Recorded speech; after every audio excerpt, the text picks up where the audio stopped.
What do you think of when you think of Satan?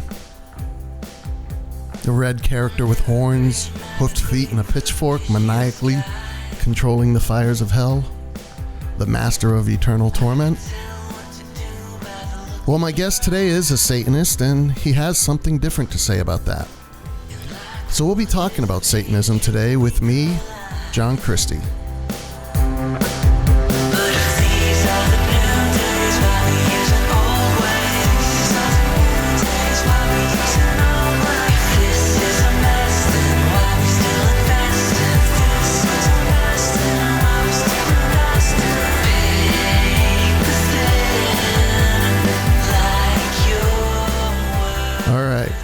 My guest today is an atheist, a Satanist, and he's the author of the Satanic Narratives, a Modern Satanic Bible. His name is Damien Baal. Welcome, Damien. Hi. Thanks for having me on, John. All right. Well, good to have you.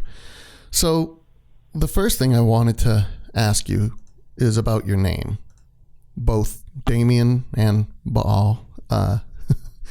Coming from a background in religion as well as a fan of the Omen series. First, I need to know, is that a legal name change? No, that's not a legal name change. That's simply a pseudonym. All right. So the first name Damien just simply comes from the son of Satan. It just seems like a good Satanist name, so I went with that. You know, sounds a lot better than Jim. Yes, it does. It's like, hello, my name's George the Satanist. Yeah, that doesn't really have quite the same ring to it as Damien. Then the last name, Baal, that is it's an ancient god that was sort of demonized, and then it became what we know now as Beelzebub. And the things about Satan, like the flies and that sort of thing, that comes from this one, because it was known as the god of the sky, but it got kind of translated into the god of flies.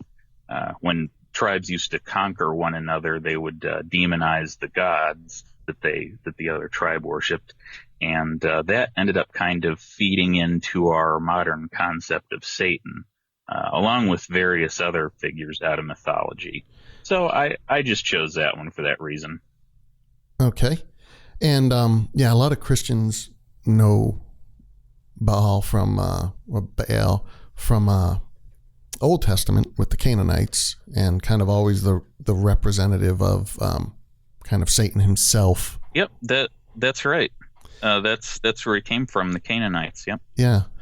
So with that, a lot of people, when they hear Satanism, they think, like I said in the intro, Satan himself, the red painted face, the horns, the goatee, the pitchfork, the hoofs, the tail, kind of lording over the fiery pits of hell and dictating punishment to different people. And then what they think, and I should say that's more what they think of Satan. When they think of Satanism, they think of community, a congregation of people that maybe worship, whether that's sacrifices, human sacrifices, or animal sacrifices, or listening to Black Sabbath in a cave somewhere and drinking some sort of blood, and kind of everybody doing what they will in some sort of seance or worship festival. Is that what you're talking about? Is that how you spend your Friday nights?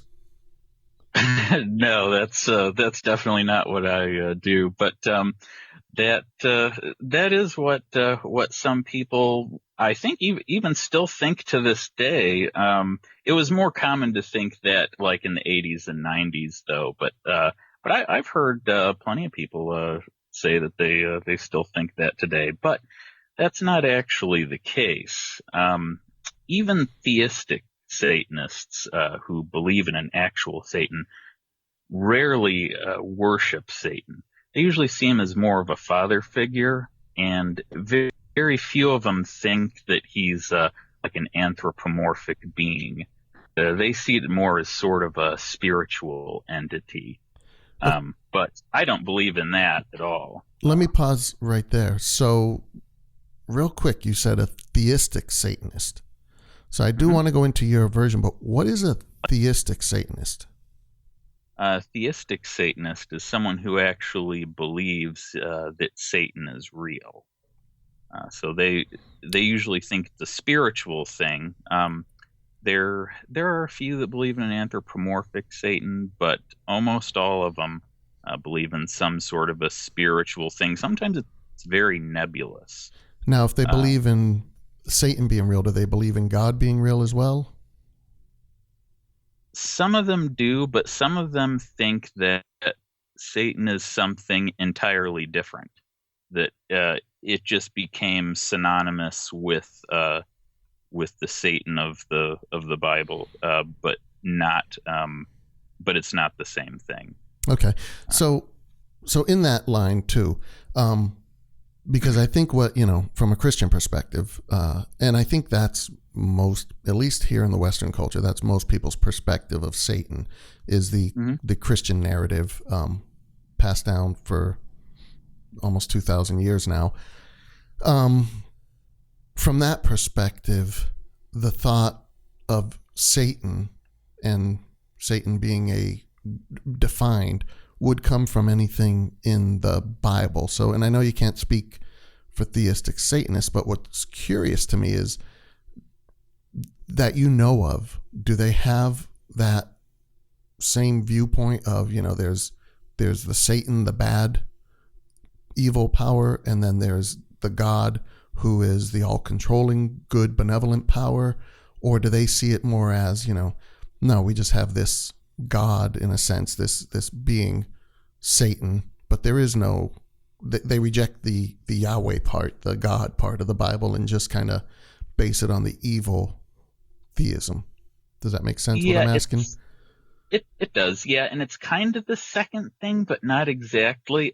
You see, a lot of the gods that went into our concept of Satan existed prior to that. There's a lot of old pagan gods that went into it. So some of them believe in something that kind of came from that. Um, but there's several different kinds, and each is kind of well, they're all very small organizations. Now there are some that do believe in both God and Satan, but eh, a lot of us don't even really consider them true Satanists because it's kind of reverse Christianity when they believe in an actual anthropomorphic Satan and they believe in God and they just want to worship the bad guy basically. Yeah. Uh, and usually those are people that came from Christianity that kind of go to that. And I don't know. I'm not sure if I'd even call them Satanists really. I Okay. mean, sort of. Yeah. Okay. So,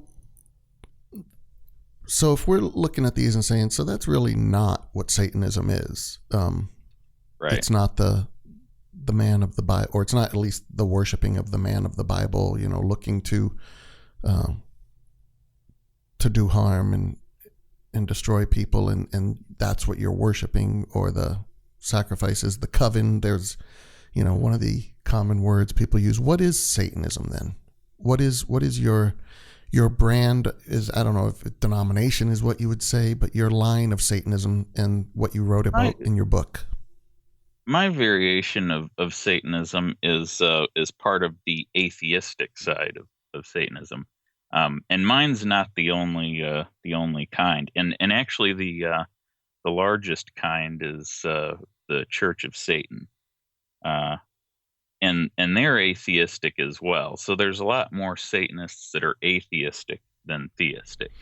Is the Church of And Satan the one started by LaVey? it is. Okay. Yep, he started that in 1966. And what all atheistic Satanists have in common is we see Satan as a metaphor. Um, it's simply a metaphorical construct which stands for certain philosophical concepts. The concepts tie into the mythological character of Satan, but we don't in any way believe that it's a real being. It's just simply a metaphor. We see it as an archetype. I don't know if you're familiar with Jung at all, but it's kind of like that. So as an archetype, or the metaphor, it would be representative of what part of philosophy or society is it representing as a metaphor? It represents rebellion and individualism, sort of rebellion against unjust authority and arbitrary social convention.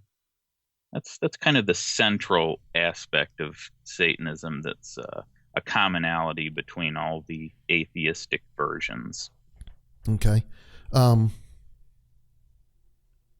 that's interesting.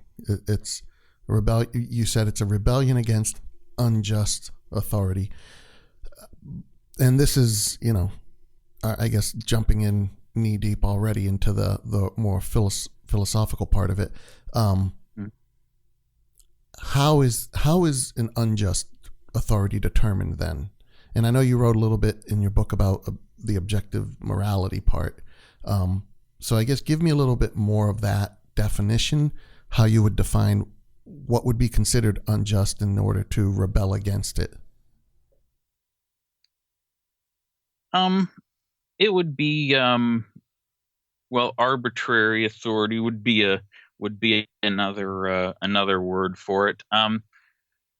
Probably an easier way than explaining it with a longer discussion on moral philosophy would be to say that it's kind of like a dictator, authoritarianism, and we see the mythological god as being the ultimate dictator, and a lot of people culturally seem to be oriented that way, and we're very much oriented the other way. So we don't believe in any of those rules that have supposedly been handed down from a divine being. So the objective moral codes that any given Abrahamic religion, for example, might believe in, we think is baloney, because we don't believe in any such being, and we also don't believe that morality is entirely objective, as in it's handed down to the universe or is inherent in some way. But if, I guess that's the part that's so interesting to me in that, because, and I didn't intend to go this far so quickly, but I kind of want to follow this.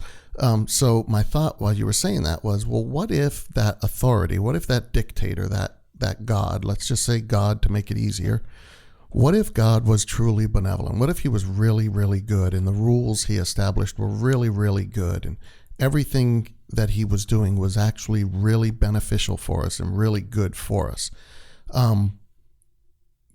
You surely wouldn't, well, I don't know. Would you still want to be on the rebellious side, rebelling against that authority? I would say in that case, no religion that exists in the world would exist in its anything even remotely like its current form.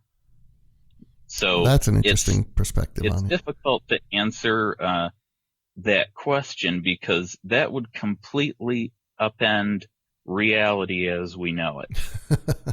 So it would be meaningless to try and compare this reality to the reality that you're positing.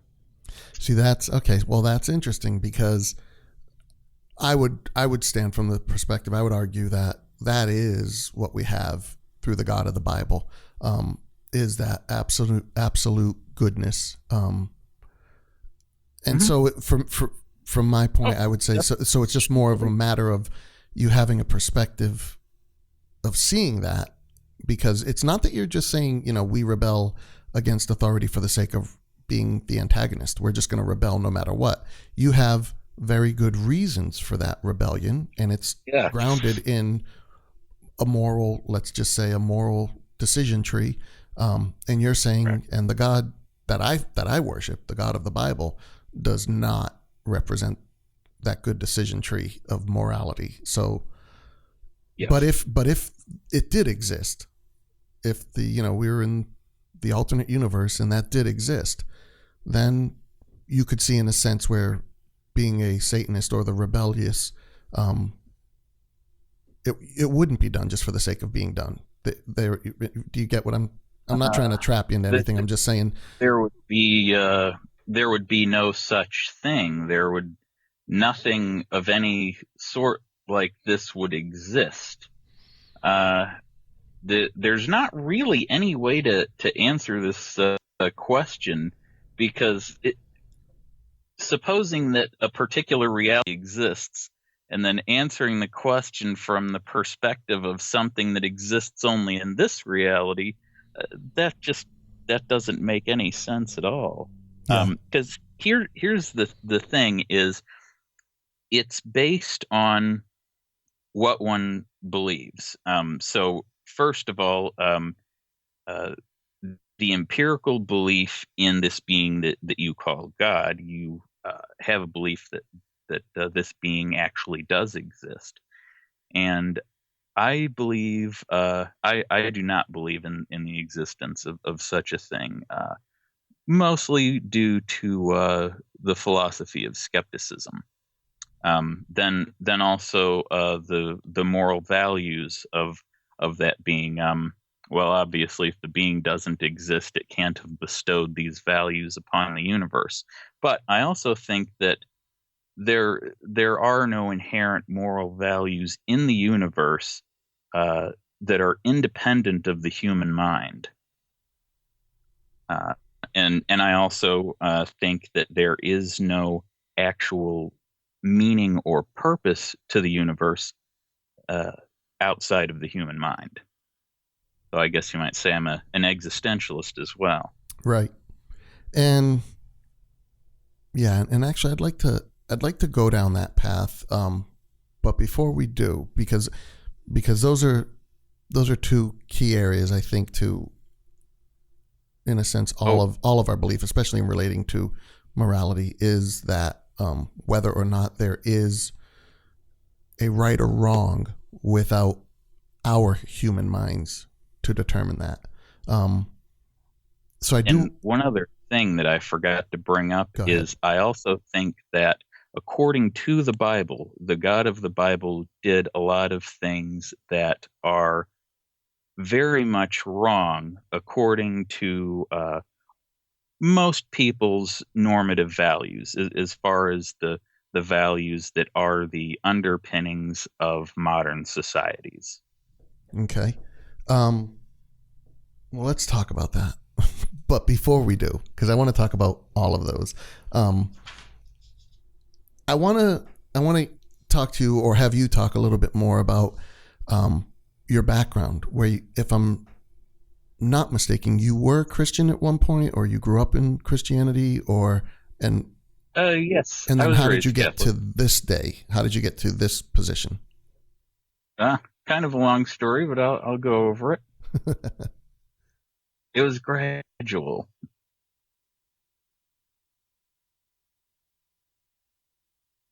Hello? Hello? Oh, there we go. We lost you for a second. Oh, yeah.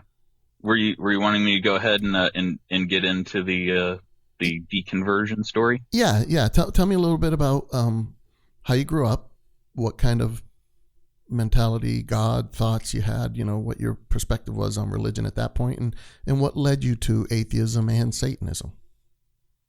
Well, I was raised Catholic. I always had difficulty with some of the things that were proposed, because it didn't seem real, and it was always like, well, why can't you see God or talk to him, or and later on when you find out about things like the Tooth Fairy, Easter Bunny, Santa Claus, well, then you're thinking, it sounds an awful lot like God too. But as a child, my thought process was that I'm still very young and adults seem to know more, and perhaps this will make more sense when I'm a little bit older. So I kind of just tentatively suspended my disbelief, so to speak. um and with that suspended, it's like I was able to kind of compartmentalize, and so I really believed in it for a time. But then that just sort of started coming back to me. And the first part of it was rejecting the Catholic Church.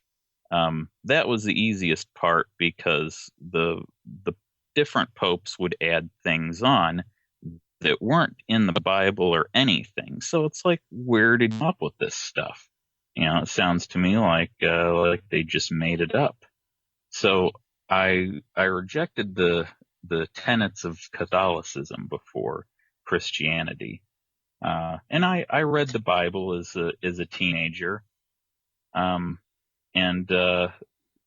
that probably had something to do. Actually, I'd say that had a lot to do with me not believing it at a certain point. So by like late teens or so, I really wasn't believing in the Bible anymore. I stopped being a Christian.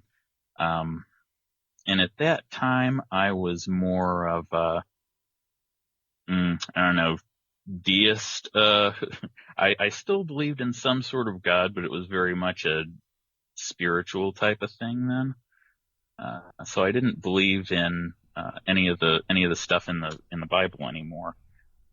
Did Mostly you because there pursue just wasn't any evidence that any of this stuff ever existed, and it sounded quite fantastical. on the spiritual side?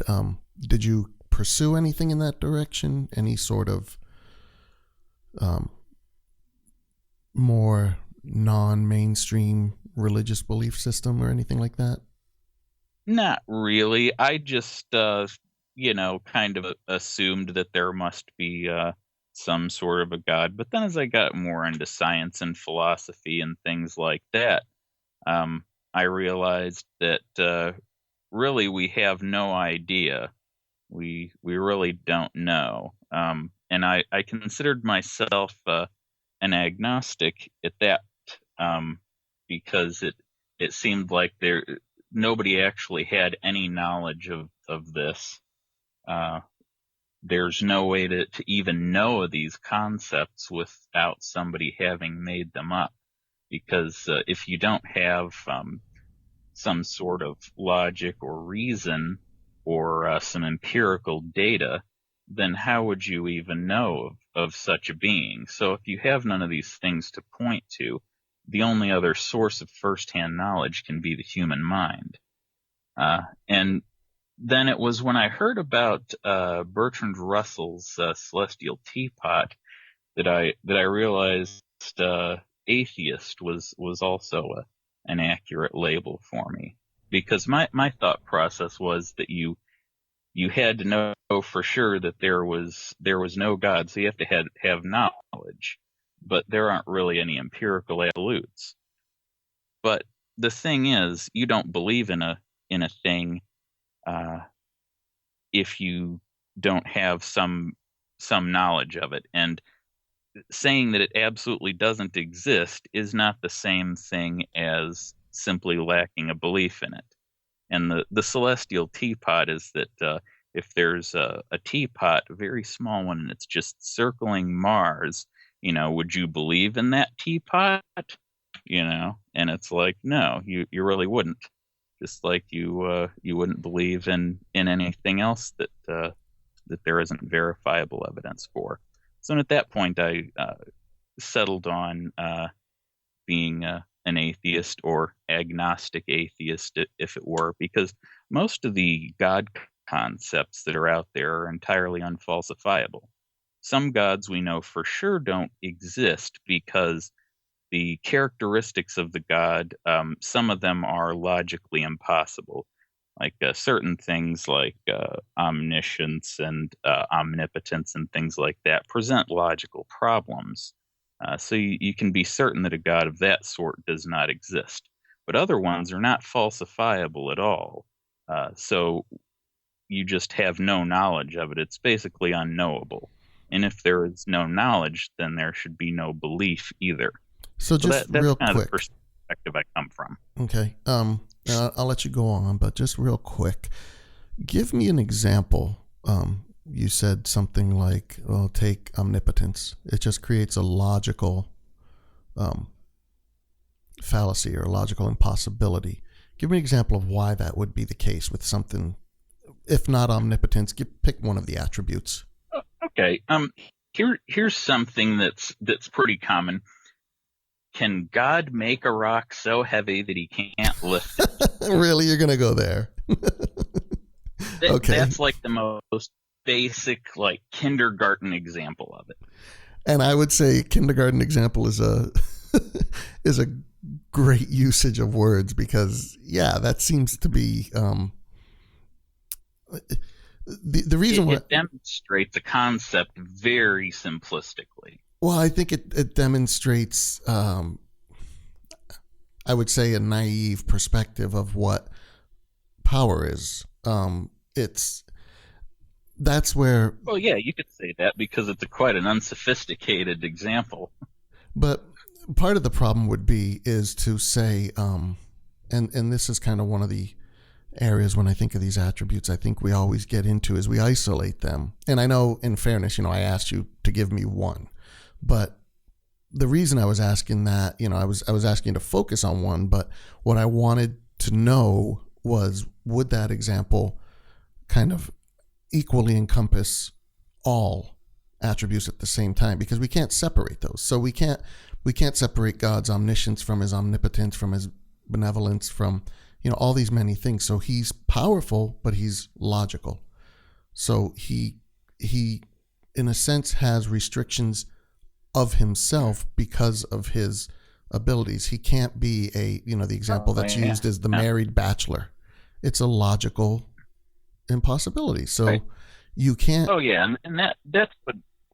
Oh yeah, that's what I'm usually told by Christian apologists or other religions. That's typical apologetics. So if you have a God that's confined within logical limits, then that God, of course, wouldn't be logically impossible, because you've placed these logical limits on it. So anything that would make it entirely impossible is out of scope. Well, not necessarily. Not necessarily. That God would not be logically impossible, but it would be unfalsifiable. Well, for example, though, that would be a God that I wouldn't actively disbelieve in, but I wouldn't believe in it. Okay, but to say that God is logic or is logical, but I would take it a step further and say that my belief in that is that he is logic. He doesn't use mathematics. He is mathematics. He doesn't use reasoning. He is reasoning. He is goodness. He doesn't just do good things. He's the source, is what I'm saying. He's the source of all of these things. His attributes are his essence, his nature. And I'm saying his, but I believe God is spirit, not male nor female. So anyway, with that, I've heard that before too. Logical impossibility is based on his attributes. So he cannot lie. That is not a possibility within his attributes because it's not part of his essence. It's not to say that we can't lie because we're flawed. We're not perfect in all these attributes. Anyway, I do want to let you go on, but the reason why you do have to accept that a being like that exists before you can accept that those attributes are the being. So the problem with that is that you're presupposing the being to begin with. And that's fair, but that's not a presupposition coming just off the top of my head from what I would say no, it's not. Non-evidence. It's typical apologetics.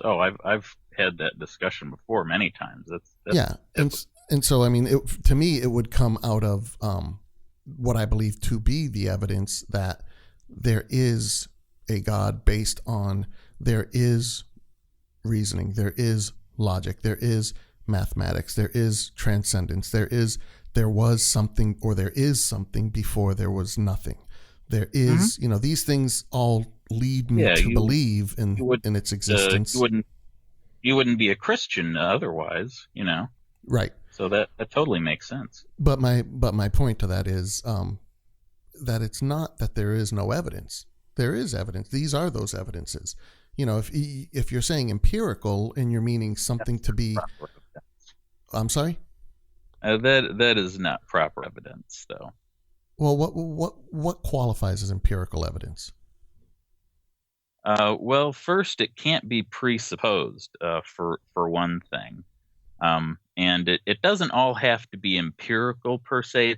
It's very difficult to separate really logic and reason from empirical data, because usually you use empirical data points as part of an argument based on reason to come up with some sort of a conclusion or a model of a particular part of reality. Right. And a previous episode that I had done with an atheist who we had gotten into this realm of it with science, and the point that we really were talking about that's appropriate to this is axioms. And so to say that it can't be evidence without being presupposed, I'm not saying that the conclusion is a presupposition. I'm saying that the points that lead up to the conclusion are and can be presupposed, because that is also what we do in science. We have axioms that we presuppose, many of which we don't have full explanations for, but we accept them because they're the foundation of how we know things. And, remove from it the fact that we could just be, in the matrix and all that could just be false. We accept that they are real, that they are factual, even though we can't explain their origins. We can't verify factual data on logic, reason, mathematics. We accept them as the basis by which we build our empirical evidence. Go ahead. Well, logic and empiricism are entirely different. So logic comes before empiricism. So there's nothing empirical about things that are proven logically. So an axiom is simply proved via logic. It does not require empiricism at all. And in fact, empiricism came about through logic. Without logic, you can't have empiricism. Exactly right. And so you have certain axioms that are based entirely on logic, but you can't just presuppose a God the same way that you do an axiom. The only assumption that we make that's a necessary one is that we aren't a brain in a jar. That's about the only assumption we make, because that would be pretty much impossible to prove. So it's pointless to consider that. But outside of that, there aren't really any assumptions. Well, let me say it this way then, because I think it's important that we understand each other, and not just you and I, but whenever you have these conversations of any sort with different walks of life, and that we're clear on what the argument is, even as nuanced as it may be, rather than kind of swinging at something in a different direction. And that's why from my standpoint, what I'm claiming is that you're absolutely right. The empirical evidence is built on logic. You can't come to a reason without using logic. Now, for me, that is evidence that ability to have factual logic in the universe that exists is evidence of mind, whether that's human mind or the mind of God. The problem that I come into with that is before, example I use, before A equaled A, or 1 + 1 = 2, something of logic. Before Correct. that, before there were human minds to conceive it, it was necessary. Those were necessities in the universe. They didn't come about because of our minds all of a sudden evolving. They were there, and our minds caught up to them to understand them. So the fact that they were there is what I use as evidence to tell me that there is supreme intelligence. There is what I call God.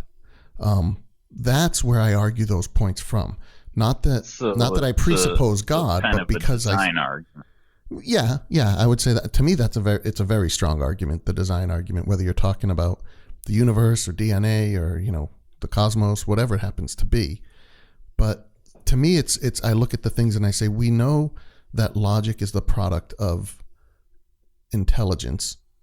There had to have been or there has to be an intelligence by which this logic exists. But now, why is it God specifically? Well, whatever you want to call it. I mean, it's something. Why isn't it some other sort of magical being that you have absolutely no concept of? Why couldn't it be that? It could be. There's a possibility to that. So that's where it would get into. God is the God of the Bible the right God? A magical wooden badger or something. Right. It could be anything. It could be the flying spaghetti monster. Right. And yes, but that's the point then. Okay, but now if you've established the first one, then now you can go to step 2, which is, so who is or what is this? Establish that. I was saying if. No, right. There's nothing to suggest that some being is required for existence. No, and I wasn't claiming that we had. I wasn't claiming anyway. We had satisfied that.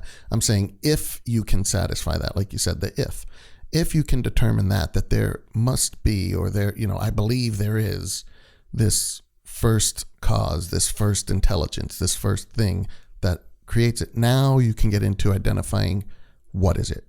Is it Vishnu? Is it Yahweh? Is it Jesus? Is it the mystical badger? Is it the flying spaghetti monster? That part? Yeah. Okay, we can go down that path. Information on that anyway. Yeah, but at that point, I would say, you have information, and you would know. Well, yeah, we could we could chase down that, but I want to continue a little bit more about you. If you knew, then it wouldn't be called faith. You know what I mean? Christians have faith. I think you have to define faith before you can make that statement. I think, to me, faith is a word that I hear thrown around so much that I think people don't understand what faith is. Everybody has a different view on it. Yeah. I mean, a lot of people, think faith is, Aaron Ra, who's in my movie and I've had many conversations with. I'm not sure if you're familiar with him or not. Yeah. His definition of faith is believing in something even though the evidence completely contradicts it. And I'm paraphrasing it, but essentially that's kind of what he says. There's not just that there's absolutely no evidence for it, but there's really evidence to not believe it, but you don't care and you still believe it anyway. That's absurd. I've been a Christian now for... It can be that, but it can just be believing in something without any evidence. Well, I think that definition that Aaron uses is, I would not qualify as faith. I would say is nonsensical, is delusion, is, illogical. What faith is, the definition, even just from the etymology of the word itself, it comes from trust. And so, yes, you may not be certain of something at this given point, but you're certain of enough things that it's reasonable to believe in this. And that's what faith is. That's what faith is to me. I can't be 100% certain of every single thing in this world, but I can absorb enough information over time to make educated decisions or beliefs on things. And so while I may not have all the answers, while I have not seen God, while I do not know specifically what happens once we die, these things, I have faith, I have trust in what I do know, that those things fall into place. They're taken care of. But to just claim that it's, belief without any reason to believe it is just nonsense, in my opinion. But anyway, Let's move on. Let's move to. So you're an atheist at this point in your life. You grew up Catholic. Uh-huh. You went through a little bit of Yep. a agnostic, spiritual, maybe something's out there, or whatever. To while it's possible that there could be something out there, I don't see enough evidence to believe it. So now I'm an atheist. Is that fair to say? At that point? Yes, that's right. Okay. And I probably stopped believing in, well, I definitely stopped believing in any sort of gods before I stopped believing in some sort of afterlife.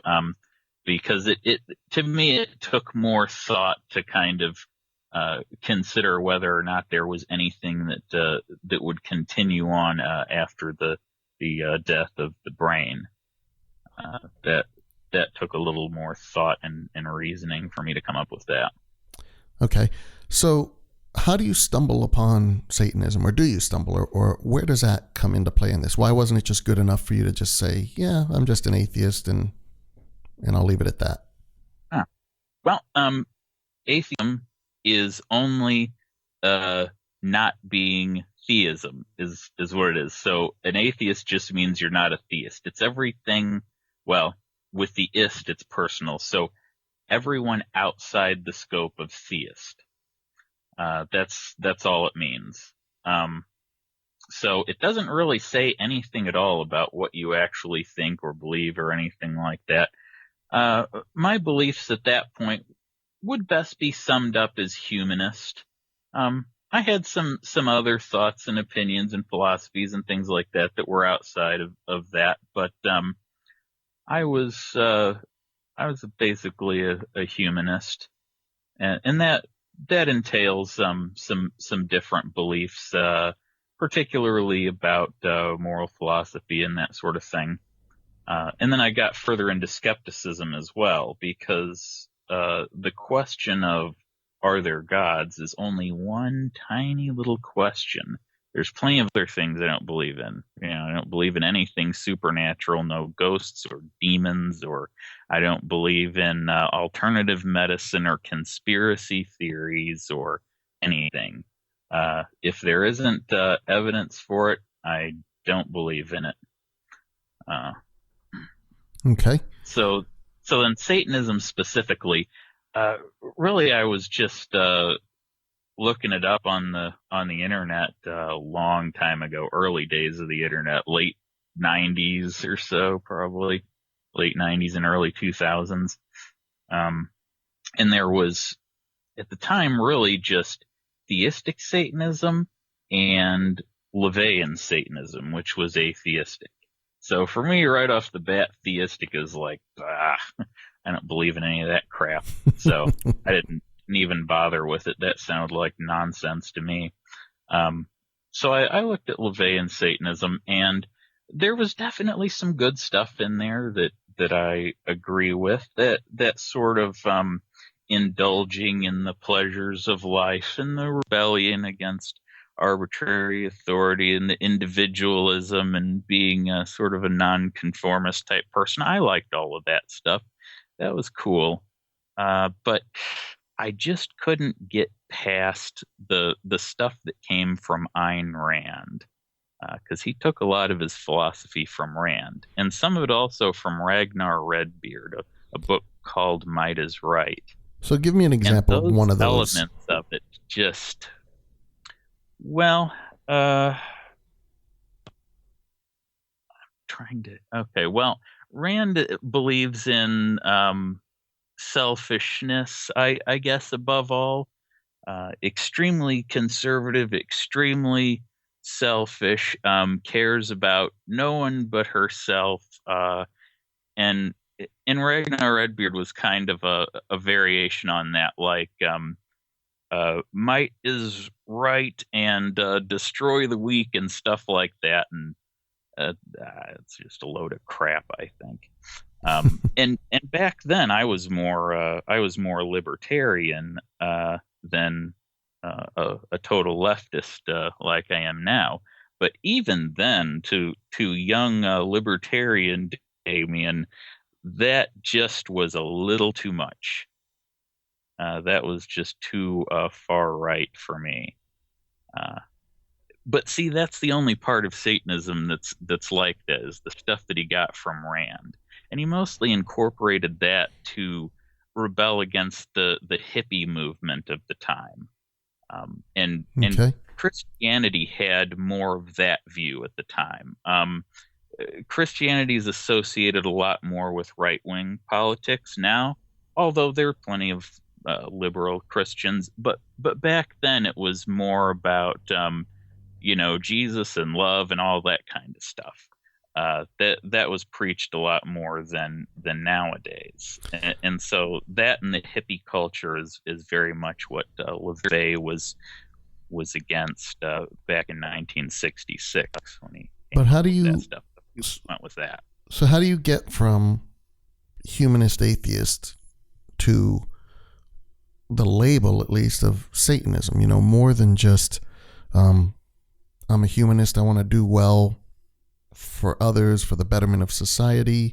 You didn't just stay there. You went to atheist to the point today, even I think in your profile photo that I saw, the black shirt, it looks like you've got, what is it, the inverted pentagram necklace and doing the horn symbol with your hands. Baphomet. Yeah. So how do you get to that point? Because I know a lot of atheists that would at this point completely identify and say, yeah, I'm the humanist, we're doing good. But you went another step. So where did that come in? There's some additional things that have always been part of my personality that go into Satanism. It's like, I mean, Baphomet's just a symbol of Satan, which in turn symbolizes the philosophy in total. So it's a metaphor for the philosophy. But what is that philosophy? Give me that philosophy in a sentence. Well, or two. like I was saying before, it's the rebellion aspect that I told you about, and then there's sort of embracing being the outcast. And then there's individualism, indulgence in the pleasures of life. That sort of thing is all part of Satanism.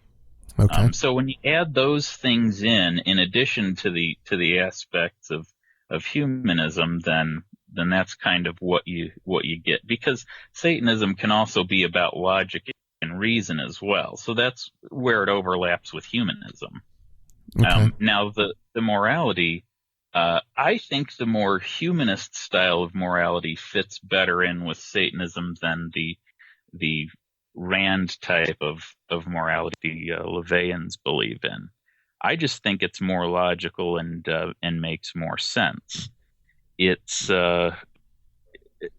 because Rand made a lot of assumptions about moral values coming from nature, and that evolution is about survival of the fittest and stuff like that.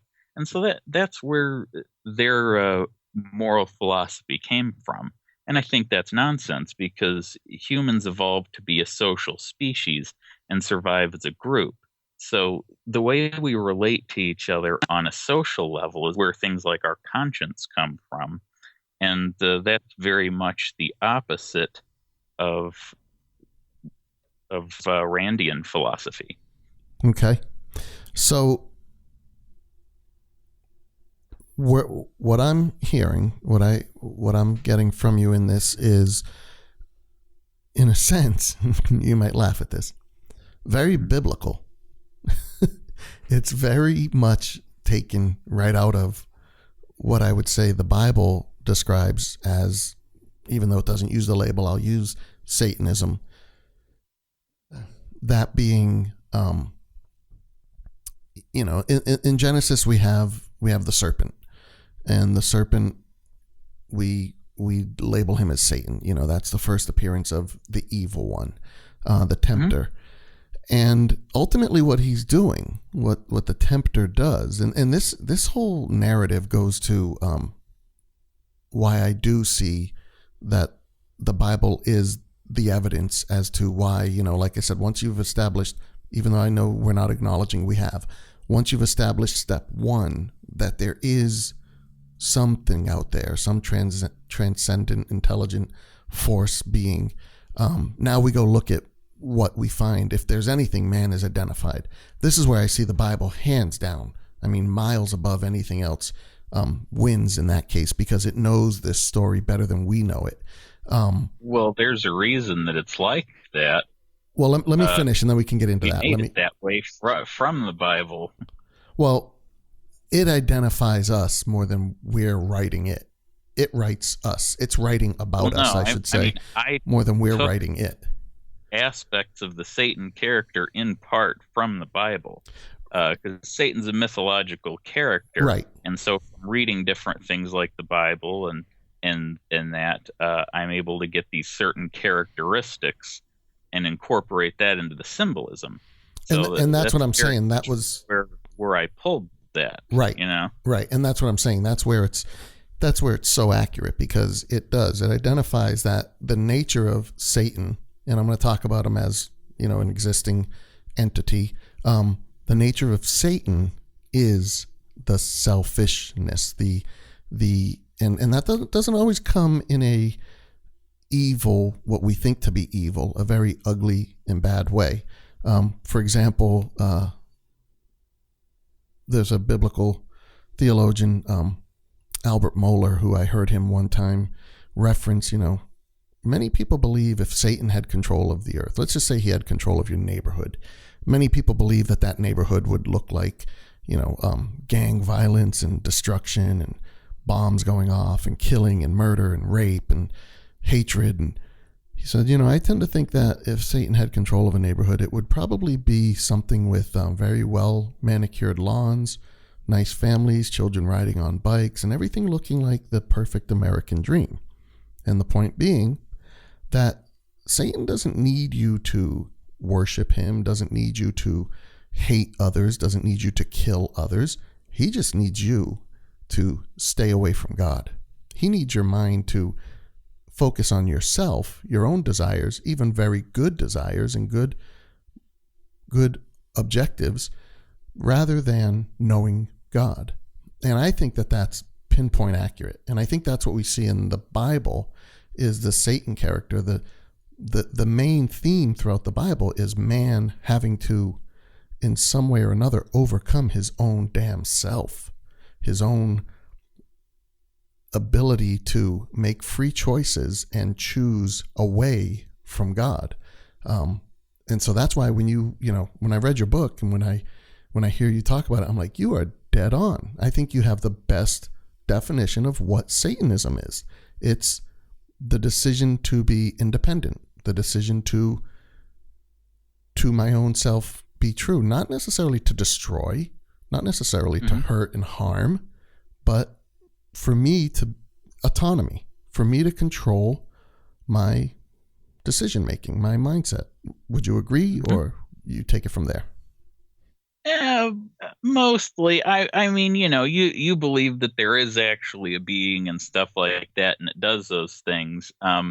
But I mean, the Bible is one of the places where I took the characteristics of this being, because that's one of the main sources of mythology. Then there's also like the romantic Satanism, things like Paradise Lost by Milton or Revolt of the Angels by Anatole France, where Satan is, sort of this humanist character that rebels against God and helps people, and they're sort of under the thumb of this despot, and he kind of helps them out. And one way to look at the Adam and Eve story is you have a couple of innocent thought slaves, and they're given wisdom. So it kind of depends on which way you look at it too. But I tried to be very authentic in taking these different pieces of mythology, and of course it has to be pieces of mythology that went into our modern concept of Satan, which kind of solidified sometime after Dante's Inferno, and just come up with something that really stands for that. And I think with the romantic Satanism in that from like the 18th century, there's just more support for it being kind of humanist-like rather than the Rand side of it with the selfishness. Because I don't really see where the Randian selfish side and, destroy the weak and stuff like that, where that really comes from. I think LaVey just took that because he liked Rand and he didn't like the hippies back in the 60s. Yeah. So you had mentioned earlier about the immorality of the God of the Bible, because I'd like to try to focus it a little more now, I guess, into that, more of what I believe rather than just kind of any beliefs out there. So I would claim that our issue with seeing immorality in the Bible, or God doing things that we would determine to be immoral, comes from our perspective on things, our perspective on life, on the world, and either a misunderstanding or an incomplete picture of that God of the Bible. Not saying that we need to go outside of it, but that who he defines himself to be within the Bible gives us enough to reason how he is not immoral in any of the acts within the Bible. So based on that, that's kind of my position from it. You obviously come from the opposite position. What was that? I felt he does start out acting exactly like a Bronze Age warlord. That's kind of what I get out of the first few books. Let me ask you this. Do you really think there's much of a difference between a Bronze Age warlord or a 2017-18 warlord? Yes. You do? Very much so. Okay, so explain that to me first, and then show me how God is different that way. Well, they have very different concepts of reality. I mean, a guy that lived 5,000 years ago or something, they believed in all kinds of crazy things. Well, I'm talking about the warlord, that a person being a warlord, a person being a dictator is any different 5,000 years ago than they are today. Well, they were probably even more brutal back then, I would say, because the concept of what was even good at all was radically different then. Whereas now, there's a very different concept of good. They decide to ignore that and do things that kind of meet their own ends. But yeah, but I guess my point, there are some differences, but they still both do bad things. Yeah, I mean, I guess my point would be, I don't think humans have changed at all over the last 5,000, however long years since we have recorded history. I think 8,000 years. So there was. But I mean, we just came out of the 20th century, and we have guys like Stalin, Pol Pot, Mao, Mussolini, all these men collectively, hundreds of millions of deaths, their own countrymen, because of their ideologies. I mean, I'm more afraid of any of them than I am of some Babylonian empire, that wiped out 10,000 people. Real. What's that? That's because it's not as real to our reality because it was a long time ago, But right, and ultimately, if they kill me, whether it's a Babylonian king or it's Lenin, doesn't really matter. I mean, I'm me. It only takes one of them to do it. So I understand from that standpoint. Death is death, and it's all horrific, or murder is murder. But my point is I don't think there's any difference between how horrific a Bronze Age warlord or the morality of a Bronze Age warlord to today's warlords. I think, the warlord's the warlord, in my opinion. But he he wasn't really doing that much that was necessarily wrong in his mind. Whereas the other ones, maybe they realized it was wrong, but they don't care. So there's a little bit of a difference, but regular people is more the way to tell. Say in the 1940s, countries that were supposedly good, they would routinely carpet bomb each other's cities. Nowadays, that would be absolutely unthinkable. If we were having a war with someone, we generally wouldn't just carpet bomb their cities. No, but we'd fly a drone over them and still, I mean, we'd still do something bad. I don't know if we're bad. Well, I guess that's the part that long way to go. I don't know that I agree with the less bad. I mean, we've, in the last 100 years, think of the horrific things. Yeah, maybe in the last 10 or 20 years, we haven't done anything so bad.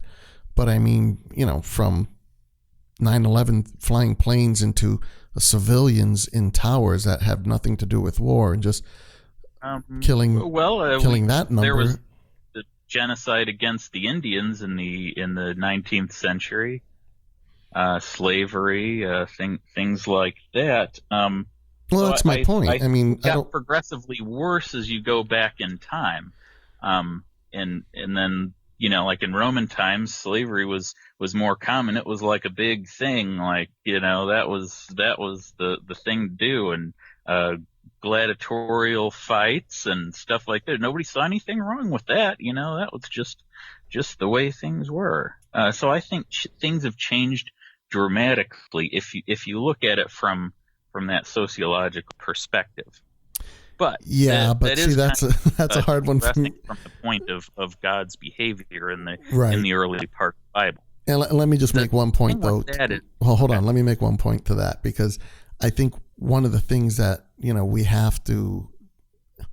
I'd say we have to give credit where credit is due, is that from that period of the Roman period to today, a lot of what has happened to Western society in becoming more moral per se has to do directly with Christianity and the influence of the church and the growth of the church over the years.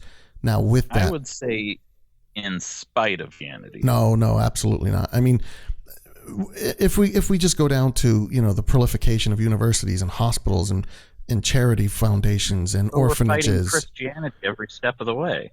I mean, they were done. Wait, they were done by Christianity. I mean, orphanages are a direct result of Christianity. Hospitals, things like that grew because of Christianity. It's very much, I mean, it's well documented throughout history. Not because of Christianity per se, so much as people who happen to be Christians. Well, that was, I mean, how do you separate that? I mean, that's the compulsion within them is their faith, and their faith is what led them to these great many things. That's like saying scientists don't really discover science; they just happen to be scientists, and they figured out this cure for. No, that's not the same thing at all, because we're talking about people's behavior motivated by one philosophy versus another, both of which they believe in. Well, you can't go back and determine all the intentions of individuals throughout history. You take on face value what they did and how they did it, and it's overwhelmingly got the Christian stamp all over it. From the missions, the monasteries and the missions that were developed for the unwanted and the hated in society, or the cast outs in society, the orphanages. I mean, that all comes from the church. Well, okay, so let's move back to then the immorality of God in the Bible, and I'll let you go down that path. In what context is genocide moral? In what context is genocide moral? Right. So this is a very interesting one, because I'm assuming you're talking about either the Canaanites or the Amalekites and God's commanding of killing them. And correct. This is one of the ones it is absolutely difficult to deal with. And you have to put your emotions to the side, as almost impossible as that could be. But if we think of it as a logical proposition, this is one of those cases that it does turn out that not only did God do what could be determined by us to be the more moral thing. He did the more graceful thing, the thing that is grace laden for those children. Because what we'd have to look at, let's just take the Canaanites, for example. The Canaanites were enemies of God. They hated Israel. They hated the God of Israel. They were, and there is archaeological evidence to how barbaric they were, and even amongst their own children, things that were done. But even taking all that aside, if you just look at it from the standpoint of the narrative of the story, that God says, there's this people group that hates me, and in their hatred for me, they will be banished for all eternity to hell. Let's not get into how that fits. Let's just take the face value of this. So in banishing them to hell, they now have an eternity of torment and pain and suffering, let's say. Yes, that's even worse. Okay. So the grown-ups in that camp, that family, that people group, that nation, Canaanite, they've made their decision. They've rebelled against me. They've done horrific things against me, against my people. This isn't a nice, innocent group. This is, they encamped or encircled the Israelites when they were leaving Egypt, and they killed the old and the young that were too slow to keep up. They've done bad things against us. I'm going to wipe them out, and I want them completely destroyed. Now that we can tend to look at and say, if we knew the most worst people, is it worth killing an Adolf Hitler if you had a chance? Is it worse? Okay. We can put that. No, that's not even remotely the same. All right. Thing. Well, let me finish, and then let me finish. The whole race of people. Right. So hold on. So let me finish. So I'll state out my case, and then you can have your time to respond to it. So basically, if this, again, we have to remember God is all-knowing. If he knows for certain that they're guilty, it's his judgment. He decides to wipe out the race of people. But there's another side to this. There's a side of what we call paradise, what we call heaven. Now, if there's young children involved in that who are not of the age to make this decision to hate God, to hate his ways and fight against him yet, and he takes them at this moment to that heaven, what we would say is kill them. If they're killed, and we don't know fully what that would even entail. It's very heads rocks in one case. Well, we don't know what that would entail. We don't know that whether or not they would even be conscious of that. Against rocks, they spelled it out pretty well in that verse. Well, yeah, but you're at that point you're talking about well, let's assume that. I'm not even going to defend that. Let's assume that that's what they're doing. Because is there really much of a difference bashing your head against a rock or stabbing you in the belly with the sword or in the heart? So let's just say whatever it is, it's all bad. Point being is, if God is benevolent, he has options. What if that option is that the moment before they feel any pain, they're instantly unconscious to it and they're taken to paradise and to heaven? Not only did these children not have to grow up and hate God because they were Canaanites, and now there's many reasons for them to hate him because you killed my parents and you did these other horrific things. They're given a free pass. They don't have to use the free will choice to believe or to hate or to love God. They're given a free pass, and they're taken instantly into paradise for eternity with God. If you're going to argue the Christian narrative, you have to believe the whole thing, which includes that heavenly paradise. If those kids are instantly taken to that is probably the most graceful thing that God could do, because he didn't even give them the chance to rebel and hate toward him. He accepted them as they were before any of that. So there's, I understand where I can sound like I'm just making a lot of excuses, and I can also understand where it sounds so horrific, but we have to get it out of the human construct, the human mindset, and look at it from the God as defined in the Bible, the way he operates and he thinks, not the way we operate and we think. In the way he operates and he thinks, there is a better thing. This life is not the end journey or the end destination. There is a better destination on the other side for all of us to be in. I'll give that to you, and you can tell me how crazy I am now. That requires you to believe in many extra things that aren't even in the Bible, for one thing. And And also, I mean, why would he even have to do that if he's omnipotent anyway? I mean, he could just, make them disappear from Earth and appear in heaven or whatever. And it also requires that you believe that this being exists and many other things for which there's absolutely no evidence.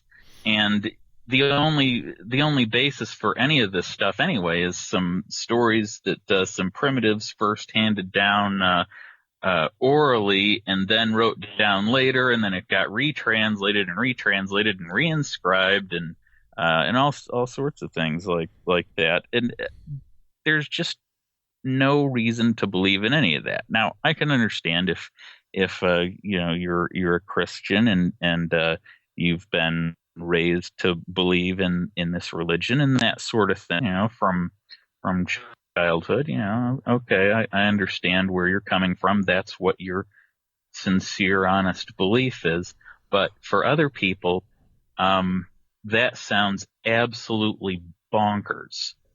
And that's where it is coming from my perspective.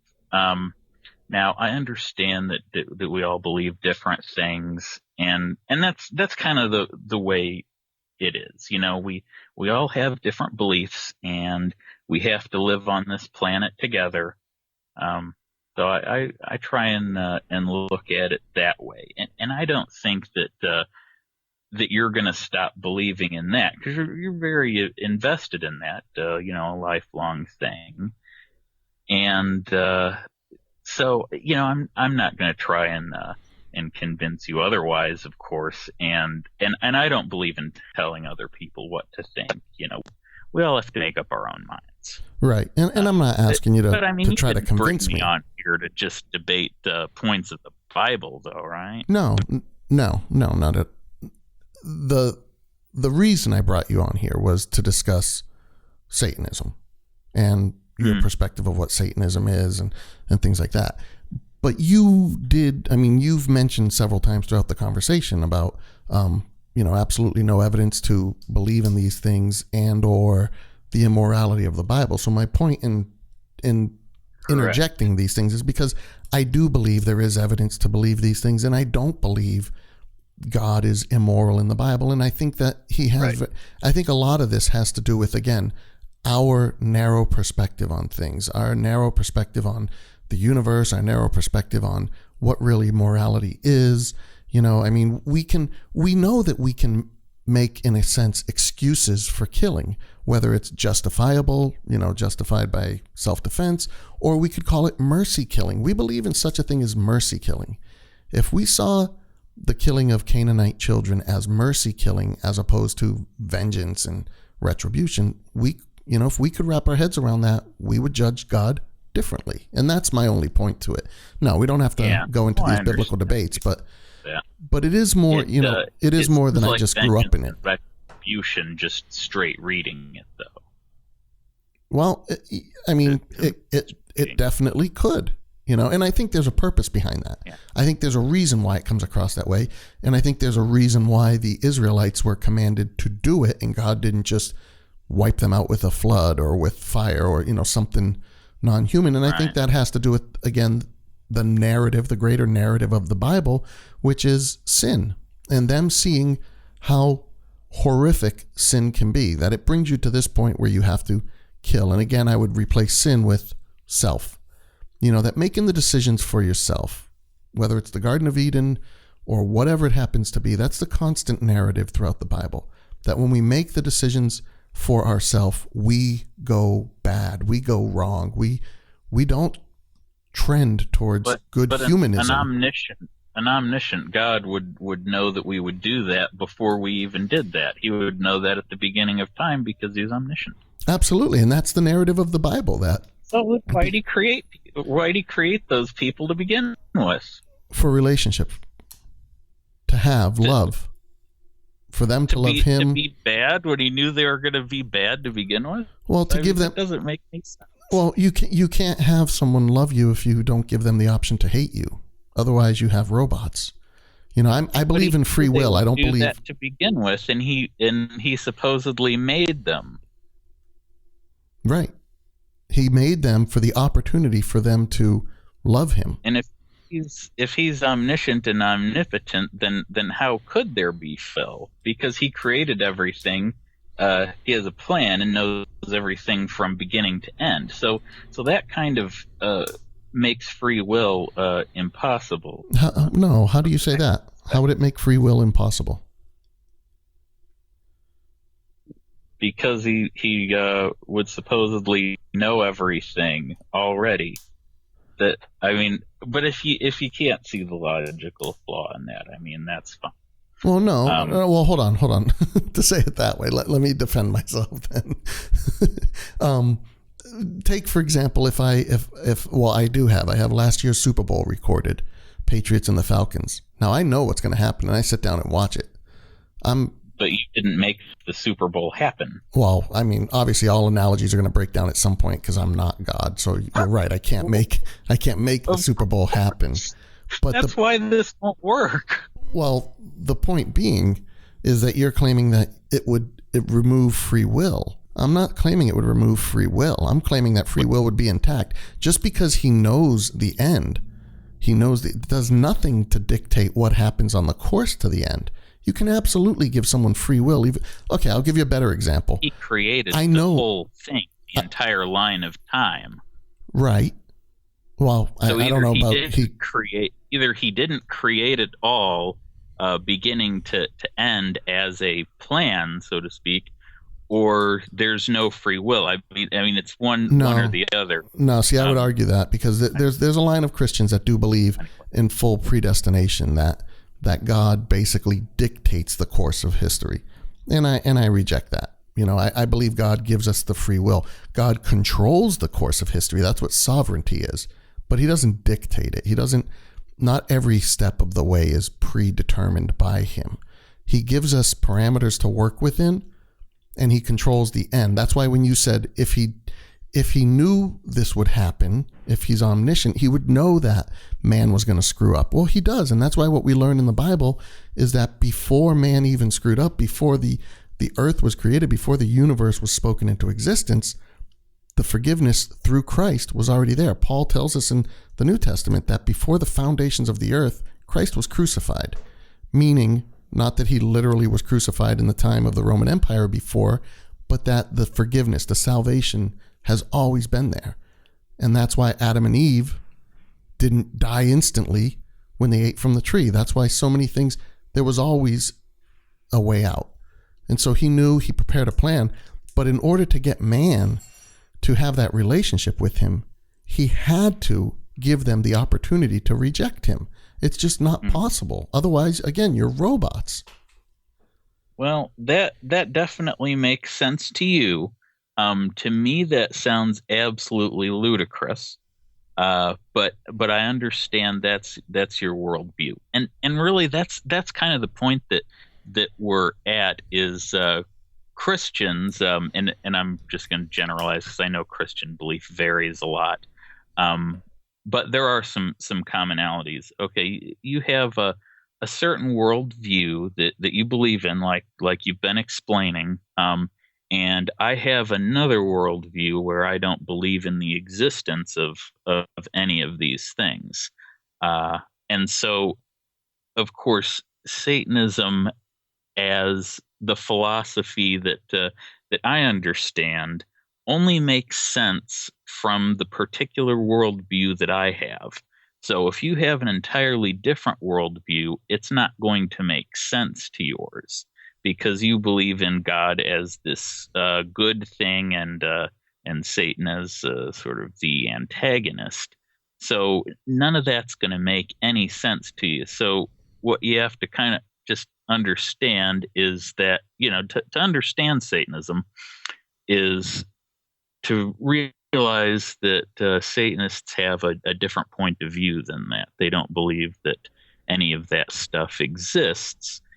And so their perspective's gonna be very different, and the different parts of the philosophy are only going to make sense as a part of that worldview. In your worldview, that's not going to make any sense at all.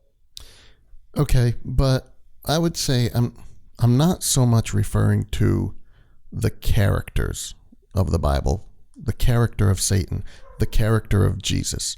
I'm more referring to, well, to use your words, the metaphors of them. Not that I don't believe Jesus doesn't exist. I believe he's fully real. I do believe in the New Testament being an accurate historical record of that Jesus and so on and whatever.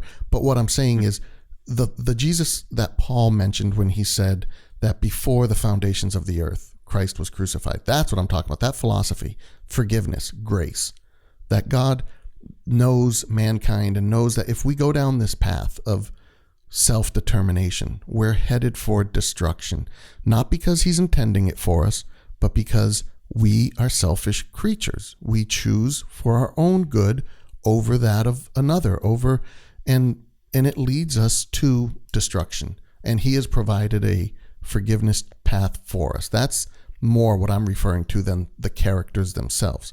So I understand what you're saying. And that's why with what you've explained to me of what Satanism is, that's why I'm saying I think we're pretty much talking about the same thing.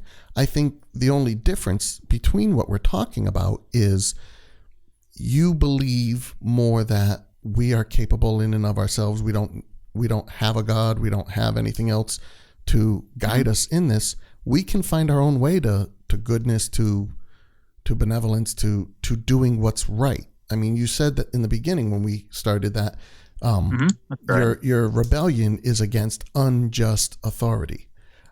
Right. I see it absolutely impossible to be able to determine what is just or unjust without there being a higher being. There has to be a higher authority to determine what is just and unjust, and that's where I see God as that ultimate higher authority. Yeah, because you believe that morality comes from God. So it's like one and the same thing, right? For you. I mean, it's difficult because I don't know which way you're saying that. I don't believe that God, you need to believe in God to have a morality or to do good. I believe that you need God being, again, that transcendent force, that transcendent being. You need that God that control, that is logic, reason, and morality, justice. You need that God to be that justice. Otherwise, you have no launching pad. There is no point to jump off of. There has to be that initial cause.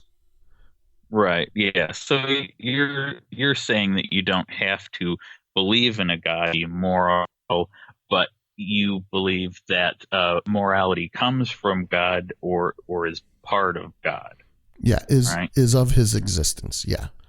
If God didn't exist, well, that's tough because I believe if God didn't exist, none of this would exist. You know, there's a necessity of God's existence, and that's what morality comes from. That necessity, not a list of rules that he says, okay, I've determined this to be right and that to be wrong, but the fact that there is a scale by which we can weigh what's right and what's wrong. That's justice. You know, a fixed point. That's what it is. God is that fixed point. It's not that he's determining the right and the wrong. It's that he is the balance, the judge of the existence of right and wrong, if that makes sense. Oh, yeah. I definitely understand where you're coming from. Yeah. Because there's the conscience, and I believe that comes from our evolution as a social species. But for you, that's actually God that put that in your mind. So that you just see it as a different source. I see it that we evolved that, and you see it as that God put that into your mind. Yeah, because if it was something that evolved, it would always be subjective. We could never say what is right or what is wrong, and therefore, to your statement about authority, you could never fully determine what was a just and what was an unjust authority because that's a relative term at that point. Sort of. I could explain the moral philosophy of it to you if you want. Could you do it in like a couple quick minutes? We're getting close to time. That's a very long conversation, unfortunately. Okay.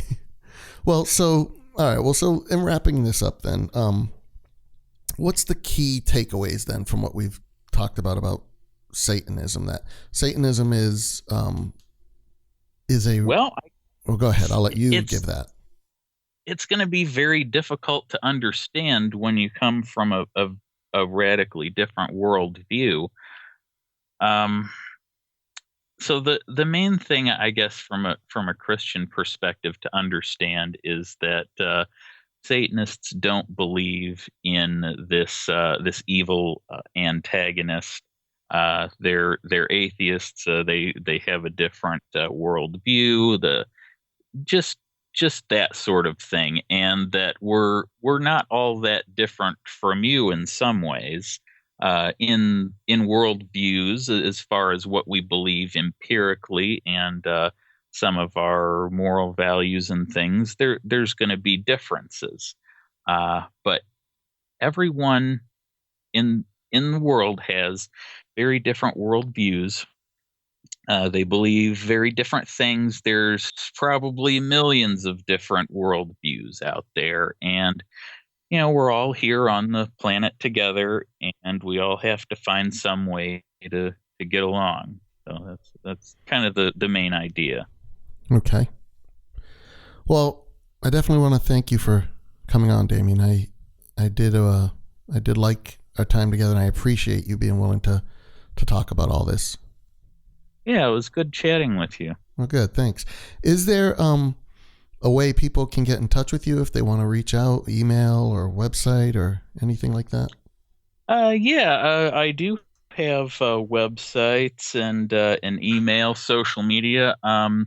There is atheisticsatanism.com. I have that one.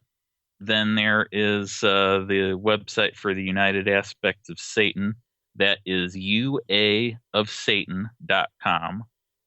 I'm on Twitter if you search for Damien Bale, and also Facebook. I've got a Facebook profile and an author page as well. So you can find me in all of those places.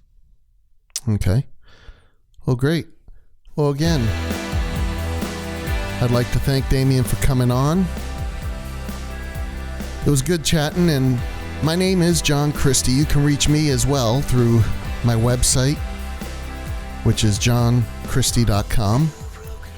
Let me know what you think of the show.